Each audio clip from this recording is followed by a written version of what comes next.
Hey guys, happy day 5. Today, Bobby is working on the inside of the house, pulling up um, the tacky strip that held the carpet down. So he's actually in there right now working, and I'm out here in the yard. We started cleaning up, and I want to just kind of show you what we've been doing. So let me show you real quick. Here we have the front yard. The first thing we tried to do was level out where the renters had rutted up the front yard by pulling a vehicle up to the front.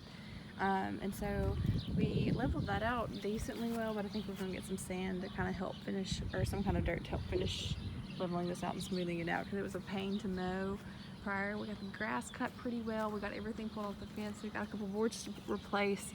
Otherwise, the fence is actually pretty sturdy, so that's awesome. I think we're already talking about landscaping. We're going to come in with some pine straw and go around the tree and probably come out just a little bit. This is mostly roots, so we'll just cover that up and maybe stick a pot or two, or maybe even stake something with a hanging plant somewhere, and then come in and do a little bit, I don't know where, there's still a lot of roots, but maybe try to do some flowers through here. Right beside the house is pretty good. This side is great, so this is probably going to be the main place we're gonna have our flowers, so we'll kind of pine straw it out to here, and then maybe 2 big pots on the porch, and then some hanging plants, ferns, something, figure that out.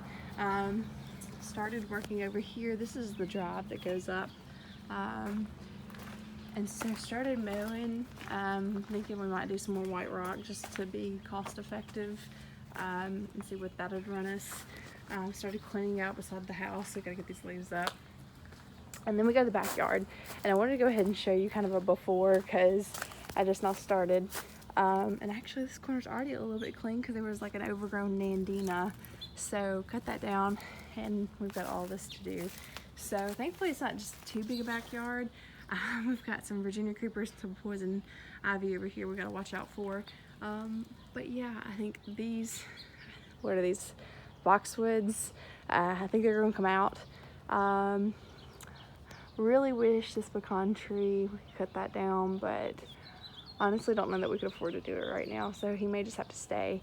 But anyways, we're gonna mow and cut, and then I may try to spray. If I get my brother over here, we don't have a weed eater right now, but if we could do that, then that would help a lot. And then talking about maybe refencing everything so our little miniature sausage Bailey won't get out. So yeah, and then I don't know, I think I told you guys we were having sewage problems. It had backed up tremendously, and it just is a terrible smell. Look at all that honeysuckle. And as far as we can tell, so you can see the hole right there. Really gross. I don't know what we're gonna do about that, but all of this, that specifically has got to get cleaned up, and then all this needs to be mowed down. Before, my grandmother had this house, and then this was like 98, 99. The people before had a little dog, and this was the dog area that they'd let him run around and hang out. So anyways, still a really offensive smell. But anyways, so y'all can kind of have an idea of what we're working with. I'm super optimistic that this place is going to be looking shiny and new when we get through with it, because we get like that. But yeah, that's where we're at so far on this day 5, and I will talk to you guys in a bit.